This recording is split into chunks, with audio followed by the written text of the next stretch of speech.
Pousse! Ah, ça fait trop mal. Pousse! Continue, chérie, tout va bien se passer. Tais-toi, tout est de ta faute. Mon père m'a serré dans ses bras alors que nous regardions avec horreur. Ma mère donnait naissance à ma petite sœur. Et je ne sais pas qui a eu l'idée de me laisser entrer dans la salle d'accouchement, mais j'étais là, une petite fille de 7 ans recevant un réveil brutal parce qu'elle croyait sérieusement que les bébés poussaient dans les champs de choux. Après avoir crié et lancé d'horribles jurons à mon père, ma petite sœur Mariam est née. Elle était couverte d'une substance gluante et dégoûtante. Mais lorsqu'ils l'ont nettoyée, j'ai pensé que c'était la personne la plus mignonne que j'avais jamais vue de ma vie. C'est dommage que je n'ai pas toujours pensé ça. Continuez à regarder pour découvrir comment elle a complètement ruiné ma vie. Avant sa naissance, j'étais la petite princesse de papa et maman. J'étais enfant unique, donc le monde tournait autour de moi. Ils m'achetaient les meilleurs vêtements et jouets et me laissaient avoir presque tout ce que je voulais. J'ai fréquenté les meilleures écoles et on a essayé de me faire participer à presque toutes les activités extrascolaires. À 3 ans, j'ai été inscrite à la gymnastique, au ballet et au piano. J'avais aussi un professeur particulier de langue et une dame qui venait m'apprendre à peindre tous les samedis. Mais j'avais l'impression d'être nulle en tout. En gymnastique et en ballet, c'était comme si j'avais 2 pieds gauches et je n'avais aucun sens du rythme. En classe de piano, je ne me souvenais jamais de mes gammes et peu importe combien de fois mon professeur essayait de m'apprendre un morceau, je n'arrivais jamais à la jouer correctement. Je n'arrivais pas à lire la musique, peu importe comment j'essayais. Je ne savais pas peindre non plus. Et la seule langue que je pouvais parler était le français. Finalement, mes parents ont arrêté toutes mes activités extrascolaires et m'ont laissé rester à la maison pour jouer avec mes jouets. Je pensais qu'ils faisaient ça parce qu'ils m'aimaient vraiment et ne voulaient pas que je sois malheureuse. Apparemment, ils avaient simplement abandonné. Ils avaient décidé que j'étais inutile et avaient cessé d'essayer de m'aider à développer un quelconque talent parce que peut-être que je n'avais juste pas de talent. Puis un jour, ma mère a annoncé à mon père et moi qu'elle était enceinte. Ils avaient l'air si heureux et je me suis jointe à eux, sans savoir que ce nouveau bébé allait tout changer pour moi. Quelques jours après l'accouchement très difficile de ma mère, ma sœur Mariam a été ramenée à la maison. Il semble que nous étions tous obsédés par elle. On se battait toujours pour la porter, jouer avec elle et la nourrir. Ma mère a également engagé une nounou supplémentaire pour l'aider à s'occuper d'elle afin qu'elle puisse prendre une pause de temps en temps. Donc vraiment, j'aimais bien ma petite sœur au début. Puis j'ai réalisé qu'elle était un peu plus intelligente que les autres bébés. Elle pouvait parler presque parfaitement alors qu'elle n'avait qu'1 an et demi. Elle n'était pas ennuyeuse comme les autres bébés qui s'agitent tout le temps. Et elle me disait des choses gentilles. « Frida, tu es si jolie. Frida, je veux être comme toi. » Mes parents l'ont inscrite à toutes les activités extrascolaires. Les mêmes choses que je faisais à son âge. C'est là que j'ai réalisé qu'il y avait une énorme différence entre nous deux. Elle était absolument brillante, dans tous les domaines, chaque chose. En gymnastique, elle était au sommet de son groupe et gagnait toujours des médailles d'or. En ballet, on lui donnait toujours le rôle principal et on l'envoyait dans la classe des élèves plus âgés parce qu'elle était très avancée. À l'âge de 5 ans, elle pouvait jouer certains des morceaux classiques les plus difficiles au piano. Et son art, waouh, c'était irréel. Les enfants ordinaires de 5 ans ne pouvaient pas peindre et dessiner aussi parfaitement qu'elle. Je ne pense pas que les étudiants en art de niveau universitaire étaient si bons. Mes parents ont également décidé de lui faire l'école à la maison parce qu'ils pensaient qu'elle était trop brillante pour fréquenter une école ordinaire. Ils ont fait venir des enseignants différents à des jours différents de la semaine et ils ont pu l'atteindre à son niveau. À l'âge de 6 ans, elle parlait couramment 5 langues différentes. Le français, l'espagnol, le japonais, le chinois, mandarin et l'allemand. C'est aussi à ce moment-là que mes parents sont devenus trop obsédés par elle et qu'ils ont semblé m'oublier. C'était toujours Mariam ceci et Mariam cela. Je me sentais un peu triste, mais j'étais heureuse pour ma sœur.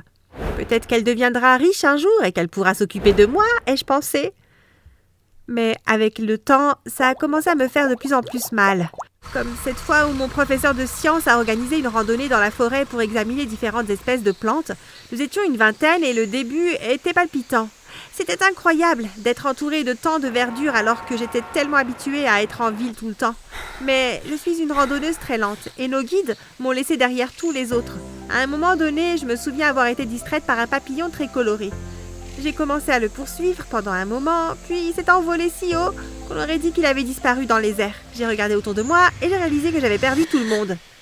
J'ai essayé de revenir sur mes pas, mais c'était impossible. Eh oh, y a quelqu'un? Est-ce que quelqu'un m'entend? Au secours, je suis perdue. Mais aucune voix ne répondait. Je me suis assise sur un rocher et j'ai commencé à pleurer. Et quand j'en ai eu assez de pleurer, j'ai cherché d'autres papillons. Puis j'ai recommencé à pleurer quand j'ai réalisé que personne ne venait me chercher et qu'il commençait à faire nuit. Après quelques heures, j'étais assise seule dans l'obscurité. J'ai fermé les yeux parce que tous les bruits dans la forêt étaient effrayants. Puis soudain, j'ai entendu des voix et vu des petites lumières. Au début, j'ai pensé qu'il s'agissait peut-être d'animaux sauvages, mais j'ai réalisé qu'il s'agissait de personnes. « Au secours! Au secours !» ai-je crié. Les lumières se sont rapprochées et un homme à l'air gentil m'a pris la main et m'a dit « C'est toi, Frida ?»« Oui, j'ai tellement peur. »« Ça va aller maintenant. Nous te ramènerons chez toi. Nous sommes des pompiers et nous te cherchons depuis un moment. Je suis si heureux qu'on t'ait trouvé. » Il m'a porté jusqu'au reste du groupe et m'a ramené à l'endroit où le bus s'était arrêté avant que nous ne commencions notre randonnée dans la forêt. Ma professeure de sciences était toujours là et j'ai supposé que tous mes camarades de classe étaient déjà rentrés chez eux. Oh mon Dieu, Frida, j'étais si inquiète pour toi. Je suis désolée qu'on ne t'ait pas mieux surveillée. C'est bon, où sont ma mère et mon père? Eh bien... Quoi? Où sont-ils? Eh bien, quand je les ai appelés pour leur expliquer la situation, ils m'ont dit que ta sœur avait un récital de piano très important ce soir et qu'ils ne voulaient pas le manquer. Ils ne se sont pas souciés? Eh bien, je ne dirais pas. Ils savaient que j'étais perdue dans la forêt et ils ne s'en souciaient même pas. Ils sont allés au récital de piano de Mariam à la place. J'ai fondu en larmes, j'ai pleuré, plus que ce que je l'avais fait quand j'étais toute seule dans l'obscurité de la forêt. Les pompiers et ma professeure de sciences m'ont ramenée chez moi. Quand je suis arrivée et que j'ai franchi la porte, mes parents étaient assis avec Mariam à la table du dîner. On aurait dit qu'ils faisaient la fête. Il y avait du gâteau, des ballons et de la crème glacée. Qu'est-ce qui se passe? Mariam a si bien fait son récital ce soir. Elle a été invitée à participer à un talk show populaire. C'est génial. Elle va être célèbre. Personne ne s'est soucié du fait que j'ai été perdue dans la forêt. Quelqu'un aurait fini par te trouver. Ne le prends pas personnellement. Maintenant, va te laver les, viens manger ton dîner. Je suis montée dans ma chambre et j'ai refusé d'en sortir pour le reste de la soirée, même si j'étais affamée. J'étais en colère le reste de la semaine, mais mes parents ne semblaient pas s'en soucier du tout. J'ai donc décidé d'essayer une nouvelle tactique pour attirer leur attention. J'ai toujours été une élève bien élevée et tous mes professeurs m'aimaient. J'avais aussi de très bons amis. Mais ma nouvelle stratégie allait faire changer tout cela. J'étais déterminée à devenir l'élève la plus horrible et la plus dégoûtante de l'école pour que mes parents soient obligés de venir tout le temps. Je voulais les embarrasser et les faire se sentir mal. J'ai commencé très doucement en cours de géographie un après-midi. Alors Frida, peux-tu nous dire quelle est la capitale de l'Afrique du Sud? Pourquoi n'ouvrez-vous pas ce fichu manuel pour trouver la réponse vous-même? Frida! Quoi? Ce comportement est déplacé. Va dans le bureau du principal. Tout pour sortir de ce cours ennuyeux. Mes camarades de classe en ont laissé tomber leurs mâchoires. J'ai rigolé et j'ai valsé vers le bureau du principal. Je suis restée assise là un moment jusqu'à ce que mon professeur vienne et m'appelle à l'intérieur. Nous nous sommes assis avec le principal qui a dit qu'il n'appellerait pas mes parents parce que c'était la première fois que je faisais quelque chose comme ça. Mais monsieur Robert, vous ne pensez pas que mes parents devraient être au courant? Je pense qu'une simple retenue est suffisante pour le moment. Retourne en classe et sois une bonne élève, d'accord? J'ai réalisé que je devais essayer un peu plus fort. Quand je suis rentrée chez moi, cet après-midi-là, je me suis assise dans ma chambre pour réfléchir. J'avais besoin du bon look pour aller avec ma nouvelle attitude. J'ai jeté tous mes vêtements colorés et déchiré quelques trous dans mon jean noir. Le lendemain matin, j'avais l'air totalement gothique. J'étais une personne complètement différente. Je suis sortie de la maison pour prendre le bus et mes parents n'ont même pas remarqué que j'avais changé. Le mois suivant, j'ai donné tout ce que je pouvais. J'étais impolie avec les professeurs, je refusais de faire mes devoirs et j'ai même commencé à bousculer des enfants en espérant qu'ils le diraient à leurs professeurs pour que les miens appellent mes parents. Ce qui a fini par faire l'affaire. C'est qu'un jour, avant l'heure du déjeuner, j'ai versé une bouteille de liquide vaisselle dans le couloir. Lorsque tout le monde s'est précipité hors de la classe pour aller à la cafétéria, ils ont tous glissé et sont tombés les uns sur les autres. C'était hilarant.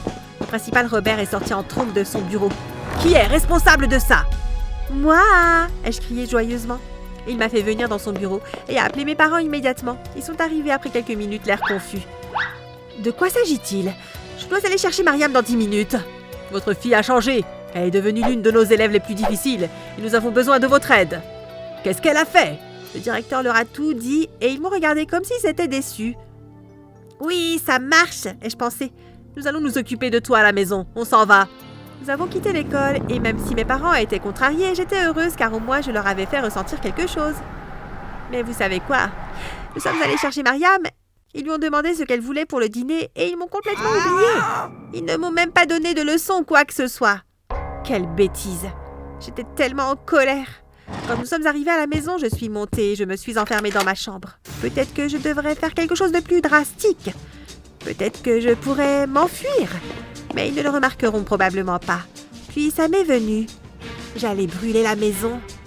Oui, vous avez bien entendu. J'allais brûler ma propre maison et j'allais le faire la même nuit. Une fois que je pensais que tout le monde dormait, je suis descendue et j'ai jeté quelques morceaux de journaux sur le sol de la cuisine. Puis j'ai trouvé toutes les substances inflammables que je pouvais trouver et j'en ai versé partout. Après ça, j'ai allumé une allumette et j'ai regardé le brasier.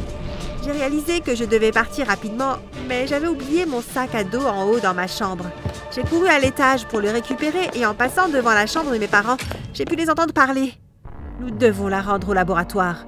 C'était le marché. Mais c'est notre fille! Je sais, mais nous avons signé un contrat. Ouais, mais Mariam est une partie de nous. Un accord est un accord. Nous avons accepté de participer à cette expérience pour voir si ces cellules pouvaient être modifiées avant la naissance afin qu'elles soient plus intelligentes que les autres. L'accord, c'était que nous rendions. Bien, nous la rendrons demain. Dommage que nous soyons coincés avec Frida. J'aimerais qu'on puisse la donner au laboratoire à la place. Je n'en croyais pas mes oreilles. C'était donc ça depuis le début. C'est pour ça qu'elle était si intelligente. Mais quand même, étaient-ils obligés de me détester? J'ai commencé à sentir la fumée d'en bas et j'ai réalisé que je devais sortir rapidement. J'ai pris mon sac à dos et j'étais sur le point de dévaler les escaliers seule quand j'ai pensé au petit sourire de Mariam quand elle était bébé. Je ne pouvais pas la laisser là. Nous devions toutes les deux courir et je ne savais pas où nous allions aller, mais nous devions partir. Je suis allée dans sa chambre, l'ai légèrement secouée pour la réveiller et lui ai dit que nous devions partir. Elle s'est changée et m'a suivie sans poser de questions. Nous avons couru dans les escaliers et juste au moment où nous avons ouvert la porte d'entrée, le détecteur de fumée s'est déclenché. Nous avons couru vers les buissons de l'autre côté de la route et j'ai raconté à Mariam ce que j'avais entendu nos parents dire. Où allons-nous aller? Je ne sais pas, mais je m'assurais que tu ne sois pas emmené dans un laboratoire, c'est sûr. Nous avons été en fuite depuis lors. Nous avons voyagé loin assez pour que personne ne nous reconnaisse et pour l'instant, nous vivons avec une vieille gentille dame qui a un petit chalet à la campagne. Elle semble vraiment penser que nous sommes ses petits-enfants et elle nous traite très gentiment. Oh oui, et je suis sûre que vous voulez savoir ce qui est arrivé à mes parents. Leur maison a été partiellement brûlée. Les pompiers ont réussi à en sauver un morceau, mais ils ne nous ont pas cherchés. Et je ne sais pas vraiment pourquoi. Mais après tout, ce n'est pas grave. Le sujet de cette semaine sera l'éthique. Tout au long de la semaine, nous répondrons aux questions suivantes. Qu'est-ce que l'éthique? Quels sont les exemples d'éthique? Je détestais les lundis. Je parie que je pourrais m'en sortir en faisant une sieste. Rien d'amusant ne s'est jamais produit à Oakwood Heights. Alors qu'est-ce que je manquerais si je m'endormais pendant 10 minutes? Rien, hein? Faux. Il s'avère que nous étions sur le point d'avoir un lundi très intéressant. Restez dans le coin et découvrez comment un enseignant a failli perdre la vie pour avoir été trop enthousiaste à propos de son travail. J'ai fermé les yeux et mon esprit est allé vers mon meilleur ami Jason, que j'ai presque embrassé il y a quelques semaines. Le sujet de cette semaine sera l'éthique. Tout au long de la semaine, nous répondrons aux questions suivantes. Qu'est-ce que l'éthique? Quels sont les exemples d'éthique? Que... J'aurais juré que M. Scott avait dit exactement la même chose juste avant que je m'endorme. Monsieur Scott, vous allez bien? Bien sûr, je vais bien, Lynn. Il y a un problème? Vous venez de dire exactement la même chose qu'il y a 10 minutes, mot pour mot. Lynn, je viens juste de commencer la leçon, 10 minutes plus tôt. Je n'étais même pas dans cette classe. Toute la classe s'exclame. Il est fou, ça doit être toute l'encre qu'il inhale en s'enfouissant le visage dans tant de livres. Allison, ce n'est pas une chose gentille à dire sur quelqu'un et encore moins sur ton professeur. Une retenue pour toi et tous ceux qui perturbent ma classe. Bonjour tout le monde, le sujet de cette semaine sera l'éthique. J'ai raison, vous êtes fou. Vous venez de m'envoyer en retenue alors que vous devriez être dans une unité psychiatrique. Pourquoi je t'enverrai en retenue, Allison? Je viens littéralement de passer la porte. Et les étudiants commencent à parler fort entre eux. Peu importe, je sors d'ici. Je n'attendrai pas que vous vous mettiez à baver et à nous demander de t'amener à notre chef. Bonjour tout le monde, le sujet de cette semaine sera l'éthique. Toute la classe a éclaté. Pendant que certains élèves sortaient en courant de la classe, toute mon attention étant portée sur Monsieur Scott. Je me suis levée de mon siège et me suis approchée lentement de lui. « Lynn, voulez-vous bien retourner à votre siège? Je suis sur le point de commencer le cours, à moins que vous n'ayez besoin de quelque chose. Et pourquoi la classe est presque vide aujourd'hui? » Monsieur Scott, vous...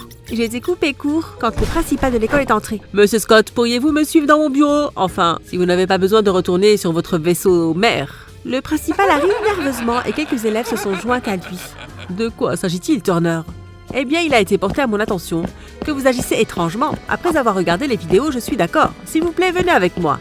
De quoi parlez-vous? Je viens d'arriver. Je n'ai même pas commencé ma leçon. Monsieur Scott, s'il vous plaît, ne rendez pas cela plus difficile que ça l'est déjà. Les parents appellent mon bureau pour que je les assure de la sécurité de leurs enfants. Les étudiants courent dans tous les sens en disant que vous avez été remplacé par un alien. J'ai besoin de contenir la situation avant que nous ayons une émeute sur les bras. Monsieur Scott s'est levé de son bureau et a suivi le principal Turner hors de la classe. Le téléphone de Lynn. Bien sûr, c'est votre téléphone, à moins que tu n'aies été remplacé par un alien aussi. Avez-vous un crâne chauve et des yeux énormes qui occupent la moitié de votre visage? Soudain, j'ai eu des papillons dans l'estomac. Jason, pas toi aussi? Monsieur Scott n'est pas un étranger. Il est probablement juste malade ou épuisé. Comment en as-tu entendu parler? Ton école n'est-elle pas au milieu de nulle part?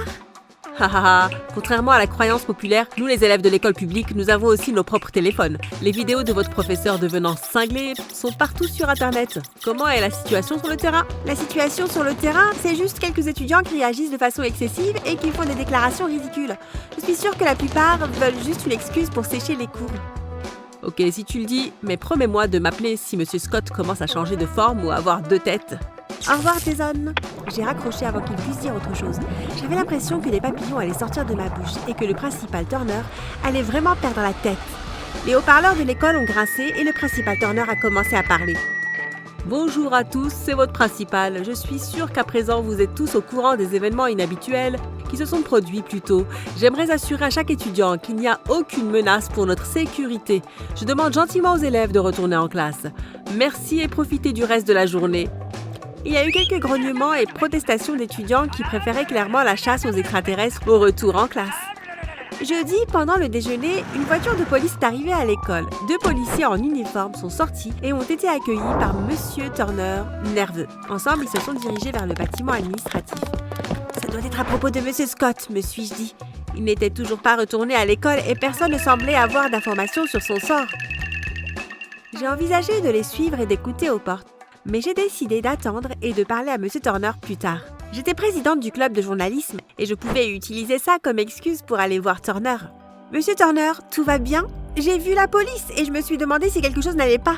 C'est à propos de Monsieur Scott? Est-ce qu'il va bien? C'est sa voiture, non? » Lynn, les officiers étaient juste en train de vérifier l'école après l'alerte de lundi.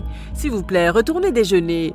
Au fait, où est Monsieur Scott? Je pensais qu'il serait retourné à l'école maintenant. Il est soigné dans le service psychiatrie Doc Général. Je lui ai rendu visite hier et je suis sûre qu'il sera bientôt de retour. Maintenant, retournez à votre déjeuner. Après l'école, je suis allée directement chez Jason. Nous n'avions pas parlé depuis qu'il avait appelé pour annuler notre rendez-vous. Mais j'espérais qu'il serait heureux de me voir. Je mourais d'envie de partager avec lui ce que j'avais vu et entendu pendant le déjeuner. J'ai sonné et c'est sa mère qui a ouvert la porte. « Lynn, bonjour. Tu viens pour voir Jason? Il n'est pas à la maison, mais tu peux l'appeler pour savoir quand il sera de retour. » C'est bon, Madame Brown. Je peux revenir plus tard? Je descendais les marches de leur porte d'entrée quand la voiture de Jason est arrivée. Regarde, Jason est de retour. Entre, s'il te plaît. Bien sûr, Madame Brown. Je peux parler à Jason d'abord? On arrive tout de suite. Pas de problème, Lynn. Jason est sorti de sa voiture et s'est arrêté quand il m'a vu. Je me suis soudain sentie stupide d'avoir pensé que je pouvais arriver à l'improviste et m'attendre à ce qu'il soit heureux de me voir. Je suis désolée de ne pas avoir appelé avant de venir. Je vais partir si c'est ce que tu veux. Partir? J'allais t'appeler ce soir. Je suis content que tu sois là. On peut aller faire un tour en voiture et parler. On est monté dans sa voiture et il a remis le contact en sortant de l'allée. Quelques minutes plus tard, il s'est arrêté sur un chemin de terre derrière la limite de propriété de l'école et s'est garé à côté d'un énorme chêne. Alors, tu te souviens de ma grande sœur Jess? Elle connaît en quelque sorte Monsieur Scott. En fait, c'est plus que ça. Elle et Monsieur Scott sortent ensemble. Quoi? T'es sûr? Positif. Attends. Il y a plus. Alors, après le drame de lundi, elle l'a appelé, mais il n'a pas répondu. Elle est allée chez lui et il n'était pas là. Hier, elle est venue à son école pour voir s'il était de retour. Son principal lui a dit que M. Scott avait été admis à Oak Général. Elle s'est rendue à l'hôpital pour qu'on lui dise qu'aucun Hayden Scott n'était admis. Lynn, un rapport de personnes disparues a été déposé par le frère de Monsieur Scott. Jess est en train de perdre la tête, surtout après avoir été interrogé par la police. Jason, tu es sûr? Le principal Turner a affirmé avoir rendu visite à Monsieur Scott à l'hôpital hier. Alors il a menti. Attends, tu lui as parlé? Quand? Aujourd'hui, pendant le déjeuner, des policiers sont arrivés à l'école et quand je les ai vus avec Turner, je les ai suivis. Après leur départ, je me suis approchée de Turner et lui ai demandé ce qui se passait. Et... Lynn, regarde, il y a une voiture qui approche. La voiture est passée devant nous et s'est dirigée vers une clairière à quelques mètres devant. Gee, c'est la voiture du principal Turner! Qu'est-ce qu'il fait ici? Je suis sortie de la voiture de Jason et j'ai couru vers celle de Turner. C'est quoi ce bordel, Lynn? As-tu complètement perdu la tête? Non, G, il se passe quelque chose et je pense que Turner est impliqué d'une manière ou d'une autre. Monsieur Turner, c'est moi, Lynn, de l'école. Je suis ici avec Jason. S'il vous plaît, ouvrez votre fenêtre. La porte de la voiture s'est ouverte si vite qu'elle m'a fait tomber sur les fesses. Monsieur Turner est sorti, mais avant que je puisse réagir, il a traversé le champ en courant vers des arbustes. Lynn, es-tu blessée? Je jure que s'il te fait des bleus, Tout est de ma faute. Je suis vraiment désolée. Allison, que fais-tu dans la voiture de Turner? Pourquoi tu pleures? Il t'a fait quelque chose? Allison pouvait à peine prononcer un mot qu'elle sanglotait de façon incontrôlable. Monsieur Scott, Turner. Oh mon Dieu, je suis désolée. Allison, ce que tu dis n'a pas de sens. Tu as dit quelque chose à propos de Monsieur Scott. Sais-tu où il se trouve? La police et sa famille sont à sa recherche. Ce n'était pas censé être comme ça. Tout ce que j'ai fait, c'est lui dire mon secret. Je ne voulais pas qu'il soit blessé. Je suis vraiment désolée. Monsieur Scott est blessé? Tu l'as blessé? Oh non, pas moi. Dan, Monsieur Turner l'a fait. Je sais où est Monsieur Scott, mais je ne sais pas s'il est vivant ou mort. Allison a éclaté en nouveaux sanglots.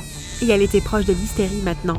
Au loin, nous avons entendu des sirènes de police. Et bientôt, nous avons vu des lumières clignotantes, rouges et bleues, s'approcher de nous. J'ai appelé la police. J'ai aussi appelé Jess. Bientôt, le champ a été inondé par les lumières clignotantes de 3 véhicules de police. Plusieurs officiers en uniforme ont couru vers eux. Bonsoir les enfants, je suis le détective Ryan Bailey. Je crois que l'un d'entre vous a appelé le commissariat et a prétendu avoir des informations sur un cas actif de personnes disparues. C'est moi. Allison nous a dit qu'elle sait où se trouve Monsieur Scott. Dis-lui, Allison. Il est à l'école, dans la salle de stockage à côté du bureau du principal. Le détective a parlé brièvement aux officiers en uniforme qui ont escorté Allison à l'une de leurs voitures. Nous l'avons informé de la fuite de Turner et il l'a noté. Après le départ du détective, Jason et moi avons conduit jusqu'à l'école et nous sommes garés devant la porte. Puis nous avons marché jusqu'au bâtiment administratif. Une ambulance était garée devant l'entrée principale. Jay, regarde! C'est Monsieur Scott sur la civière. Les ambulanciers l'ont porté dans l'ambulance. Alors que l'ambulance partait, en faisant retentir sa sirène, nous avons été rejoints par un homme qui s'est présenté comme le frère de Monsieur Hayden, Sam. Suivons l'ambulance jusqu'à Oak General. Ma mère est de service ce soir et je parie qu'elle nous laissera parler à Monsieur Scott. Lorsque nous sommes arrivés à Oak General, il y avait une voiture de police garée près de l'entrée des ambulances. J'ai appelé ma mère et elle nous a rejoints à la réception de l'hôpital.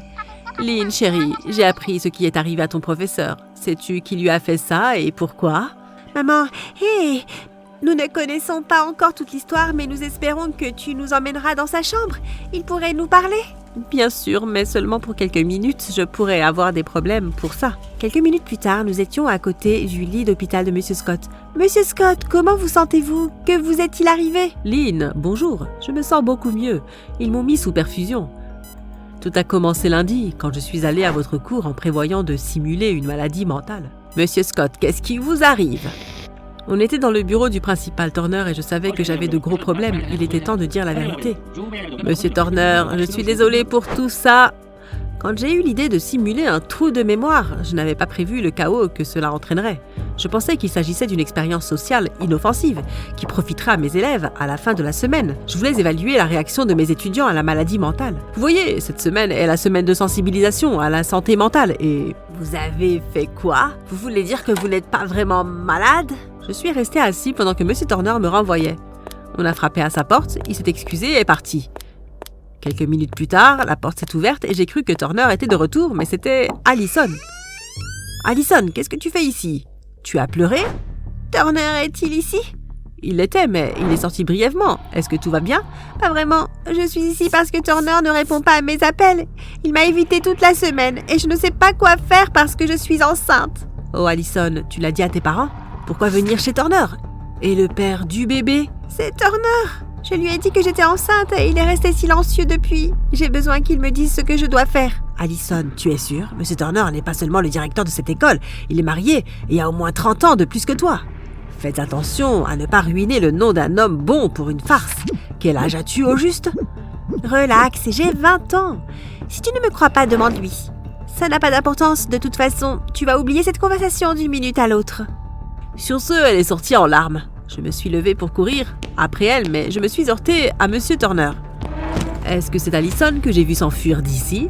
S'il te plaît, dis-moi que ce n'est pas vrai. Tu as mis cette fille enceinte. Elle a 30 ans de moins, pour l'amour de Dieu. Sans parler du fait que c'est ton élève. Tu veux bien baisser la voix? Tu n'es pas en position de porter un jugement. La seule chose qui se tient entre toi et la perte de ton travail, c'est moi. Je suis prêt à oublier ta petite confession si tu t'éloignes de cette situation avec Allison. J'ai les choses sous contrôle et j'apprécierais que tu me laisses m'en occuper. Je dois avoir perdu la tête si tu penses que je vais t'aider à détruire l'avenir d'une jeune femme. Je n'en croyais pas mes oreilles. Alors que je me levais pour partir, M. Turner m'a foncé dessus comme un taureau enragé et je me suis étalée sur le sol du bureau. Il a pris un trophée lourd sur son bureau et m'a frappé sur la tête. Tout est devenu noir. Quand je suis revenue à moi, je ne savais pas où j'étais. Mes bras et mes jambes étaient attachés à une chaise. Turner était au-dessus de moi. Il y avait une lumière vive au-dessus de lui qui lui donnait un halo. Il a porté une bouteille d'eau à ma bouche et m'a demandé de boire. Il est revenu 1 ou 2 fois, mais seulement pour proférer des menaces. J'étais persuadée qu'il allait me tuer ou que je mourrais de déshydratation. Nous étions tous stupéfaits. Je ne pouvais pas croire que M. Turner était capable de tels actes. Nous avons fait nos adieux à M. Scott et lui avons souhaité un prompt rétablissement. Quelques jours plus tard, Lynn, tu as entendu? Ils ont arrêté M. Turner. Il se cachait dans la vieille ferme abandonnée des Ferguson. Il a tout avoué. Allison et ses parents ont quitté la ville. Que penses-tu qu'il va arriver à Turner? Je pense qu'il sera accusé de l'agression et du kidnapping de M. Scott. Il pourrait aller en prison pour de très nombreuses années. Bang, bang, bang. Moi et Rick avons allumé des pétards avant de les lancer dans la rue. « Rick, Gordon, j'espère que ce n'est pas vous qui balancez ces pétards !» a dit ma mère depuis le jardin. « Non !» a répondu Rick. On a attendu 5 minutes avant de recommencer nos bêtises. « Rick, regarde ça !»« Gordon, non !» Mais c'était trop tard. Gemma, l'amie d'à côté d'Alicia, l'avait appelé et elle a couru juste en face de moi. Le pétard a explosé. Les pleurs d'Alicia allaient me hanter pour le reste de ma vie. Moi, Rick et Gemma avons couru vers Alicia qui était en boule au milieu de la rue en se couvrant les oreilles. « Alicia !» a crié ma mère en courant dans la rue avant de s'agenouiller à côté d'elle. Mon père a pris Alicia et l'a mis sur le siège arrière de la voiture. Ma mère a sauté sur le siège d'à côté et mon père s'est mis au volant, puis les pneus ont crissé alors qu'il sortait de l'allée. Ma tante, Sibylle, la mère de Rick, et son père, oncle Ruben, ainsi que Rick sont restés avec moi jusqu'à que ma mère, mon père et Alicia reviennent. Tous les autres membres de la famille sont repartis peu après qu'Alicia soit amenée à l'hôpital. Ça a semblé être une éternité avant que ma famille ne revienne. « Alors, qu'a dit le docteur ?» a demandé tante Sibylle à ma mère. Ma mère a secoué sa tête et a accompagné Alicia dans sa chambre. Mon père s'est assis avec nous. Après plusieurs tests, Alicia n'entend plus de l'oreille gauche et une grosse perte d'ouïe à l'oreille droite. « Papa, je suis Mon père m'a coupé en levant sa main. « Allons tous dormir. On en discutera plus tard. » La vie a radicalement changé pour ma famille, en particulier pour Alicia. Même si je me suis excusé auprès de mes parents et d'Alicia pour ce que j'avais fait, ça n'a jamais enlevé les conséquences de mes actes. Chaque jour, je devais me réveiller en sachant que ma sœur était sourde à cause de moi. C'était un lourd fardeau à porter. Alicia a quitté l'école et elle ne joue plus de la clarinette. Depuis ses 5 ans, Alicia voulait être clarinettiste dans un orchestre et j'ai tout gâché. J'ai essayé de m'excuser auprès d'elle avec des lettres et des cadeaux, mais tous les matins, je les voyais devant la porte de ma chambre. Le plus dur pour moi a été de voir ma sœur s'éloigner de nous. Elle a cessé d'interagir avec nous. Elle ne sortait que pour manger et aller aux toilettes. Mon père a fait comme si ça ne l'affectait pas. Mais à chaque repas, Alicia n'était pas là. Ma mère a pleuré avant de quitter rapidement la table sans toucher à son assiette. Lors d'une des visites d'Alicia chez le docteur Green a présenté à mes parents un spécialiste nommé Dr Holland.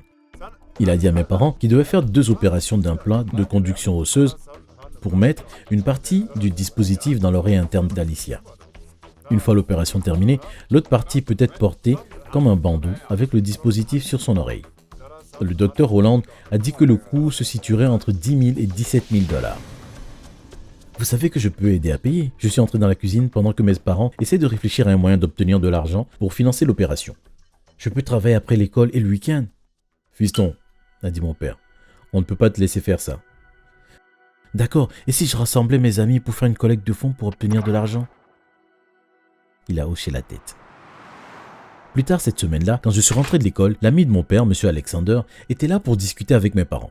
Après les avoir salués, M. Alexander s'est tourné vers moi. « Alors Gordon, j'ai entendu dire que tu cherchais du travail. »« Oui monsieur, mais mes parents ne sont pas d'accord avec l'école et tout le reste. »« Peut-être qu'ils te laisseront travailler pour moi.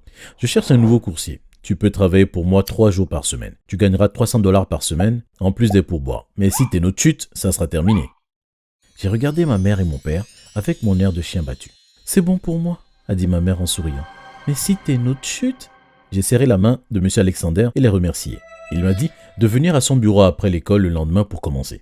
Le lendemain, quand je suis arrivé au bureau, M. Alexander avait un costume, une cravate et des chaussures pour moi. Je me suis habillé et je me suis retourné dans son bureau où il m'a donné les adresses et les colis. Quand je suis revenu, M. Alexander m'a montré l'endroit où je pouvais faire mes devoirs jusqu'à ce qu'il soit temps de quitter le bureau. Vers 20h, moi et M. Alexander, nous sommes garés devant chez moi. Il a ouvert le portefeuille et m'a remis $500. « Voici ton pourboire pour aujourd'hui. J'étais content quand tes parents ont accepté que je te donne un travail. J'ai essayé de les aider, mais ils sont très bornés. Je sais que tu en feras bon usage. » J'ai remercié M. Alexander, j'ai sauté hors de la voiture et je suis rentré dans la maison. La semaine suivante, pendant que j'étais chez moi tout seul, j'ai entendu quelqu'un frapper à la porte. Quand j'ai ouvert la porte, j'ai vu un homme bien habillé.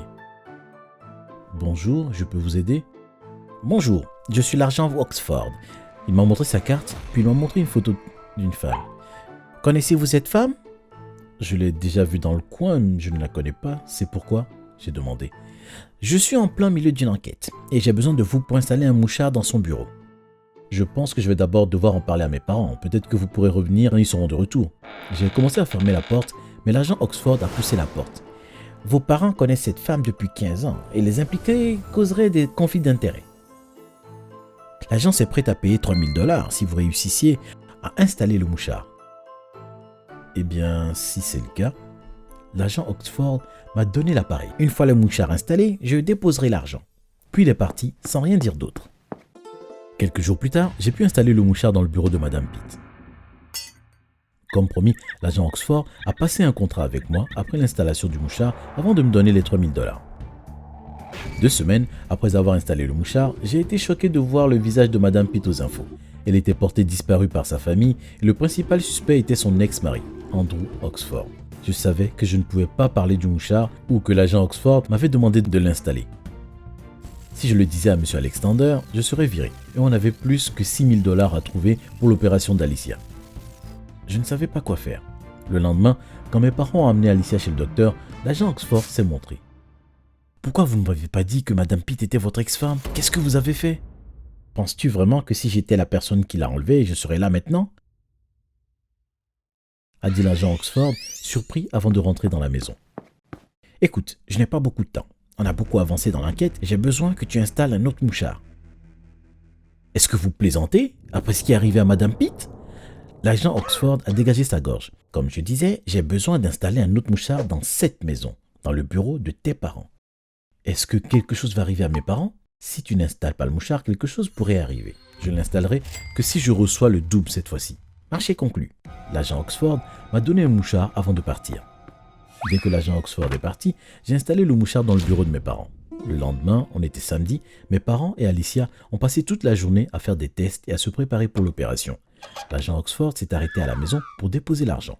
Ce soir-là, quand mes parents sont rentrés à la maison, je leur avais dit que j'avais les $6000 restants après avoir lavé des voitures. Je savais que j'avais menti à mes parents, mais c'était pour la bonne cause. Ma mère m'a prise dans ses bras et mon père a couru appeler le docteur Holland pour planifier l'opération d'Alicia. Cette nuit-là, alors que je me préparais à aller au lit, quelqu'un a glissé un morceau de papier sous la porte. Il y avait écrit « Merci pour tout ce que tu as fait. Je t'aime. Alicia. » J'ai souri avant d'aller me coucher. La semaine suivante, M. Alexander est venu dîner 2 fois et les 2 fois, lui et mon père sont allés dans le bureau après manger. À la fin de la semaine, mon père a dit que lui et M. Alexander ont réservé un vol pour un voyage d'affaires et qu'ils partiront samedi soir. Environ une semaine plus tard, je suis arrivé à la maison, environ 1 heure plus tôt que prévu. J'ai vu un paquet avec le nom de ma mère dessus, près de la porte d'entrée. Je l'ai ramassé et je suis rentré à l'intérieur. Je vais mettre ça dans le bureau de maman, je me suis dit. Le regard choqué de ma mère m'a pris par surprise quand j'ai ouvert la porte. Puis j'ai compris pourquoi ma mère avait réagi comme ça. Madame Pitt était également dans la pièce. « Qu'est-ce que vous faites ici ?»« Moi et Rosanne sommes amies depuis des années, » a répondu ma mère. « Alors papa est vraiment parti en voyage d'affaires avec Alexander ?» Ma mère et Madame Pitt m'ont regardé. « Eh bien, » a commencé ma mère. Madame Pitt l'a interrompu. « Ton père est parti en mission pour me sauver. Grâce à son aide, j'ai pu m'enfuir. Mais on a une taupe dans nos agents et maintenant ton père a été capturé. » « Une taupe ? Des agents ? Maman, qu'est-ce qui se passe ? » La seule chose que tu as besoin de savoir est que M. Alexander est responsable de l'enlèvement de Madame Pitt. Il a beaucoup d'influence et a des contacts dans la police et la justice. C'est difficile de l'arrêter. Moi et ton père avons essayé pendant 15 ans. Qu'est-ce qui va arriver à papa ? Eh bien, ta mère est l'une des meilleures agents sur le terrain. Elle doit donc aller sur place. Et pour l'opération d'Alicia ?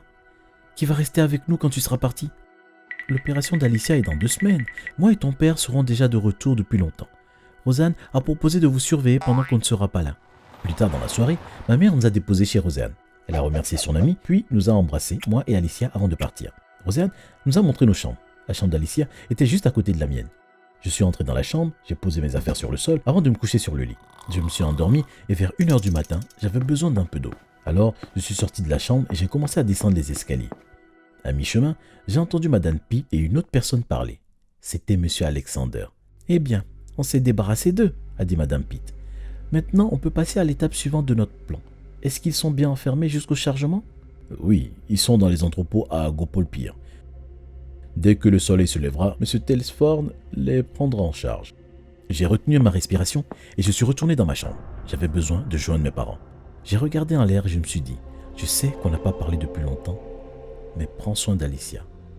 J'ai mis mes chaussures rapidement et je suis passé par la fenêtre. Alors que je passais devant l'arbre, juste en face de chez Madame Pitt, j'ai senti une main sur ma bouche et quelqu'un m'a attrapé par le bras.